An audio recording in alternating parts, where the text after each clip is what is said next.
আসসালামু আলাইকুম। আশা করি ভালো আছেন। আজকে আমি আপনাদেরকে মনের মানুষ বা পছন্দের কাউকে বিছানায় আনার একটা নকশা দিব। এটা খারাপ একটা বিদ্যা, আকর্ষণ বিদ্যা। কাউকে আকর্ষিত করে বা নিজের প্রতি মোহিত করে বিছানায় নিয়ে আসা। বিছানায় আনা বলতে গিয়ে আমি ক্লিয়ার বলে দিচ্ছি, এটা আপনি কাউকে বিছানায় আনলে তার সাথে শারীরিক সম্পর্ক করতে পারবেন, ফিজিক্যালি ইন্টিমেট হতে পারবেন এই কাজের জন্য। তবে এটা খারাপ উদ্দেশ্যে প্রয়োগ না করার জন্য রিকোয়েস্ট থাকলো, আর আমি এটার অনুমতি সরাসরি দিব না। আপনার প্রয়োজন হলে আমার সাথে হোয়াটসঅ্যাপে বা ইমোতে যোগাযোগ করে পারমিশন নিয়ে তারপরে কাজ করলে করতে পারেন।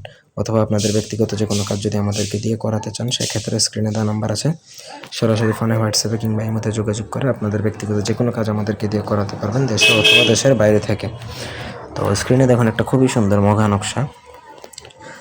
এটা আপনাকে লেখা শিখতে হবে, দেখবেন কোনো ভুল যেন না হয়। আপনাকে এই নকশা লেখা প্রথমত শিখতে হবে, সাদা কাগজে প্র্যাকটিস করবেন, তারপর আপনাকে নকশা লিখতে হবে ভুজপাতার মধ্যে অরিজিনাল কামসিঁদুর দ্বারা নকশা লিখবেন, কাজ হবে না, বেকার সময় নষ্ট করবেন। আপনার কোনো কিছু পাইতে হলে আপনার ওটা করতেই হবে। যাকে খুশি তাকে বিছানায় আনতে পারবেন, আপনার অফিসের বস কলিগকে পর্যন্ত বিছানায় নিয়ে আসতে পারবেন, গ্যারান্টি দিচ্ছে। এটা করবেন, আর এমন কোনো বাপের ছেলে নাই বা বাপের মেয়ে নাই যে বিছানায় আসবে না।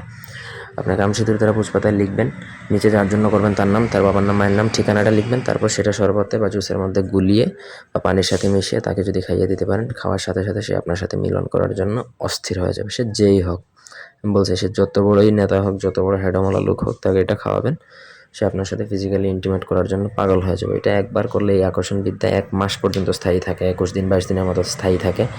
আপনি ততদিন পর্যন্ত তাকে দিয়ে যে কোনো কাজ করাতে পারবেন। তবে হ্যাঁ, এটার আরও গরু মন্ত্র আছে, গরু চাণ্ডালী প্রয়োগের বিষয় আছে। এটা আপনার উস্তাদ থাকলে তার সাথে কথা বলে তারপরে কাজ করতে পারেন। ছোটোখাটো বিষয়ে এ ধরনের বিদ্যা প্রয়োগ করা সম্পূর্ণরূপে অনুচিত। ধন্যবাদ।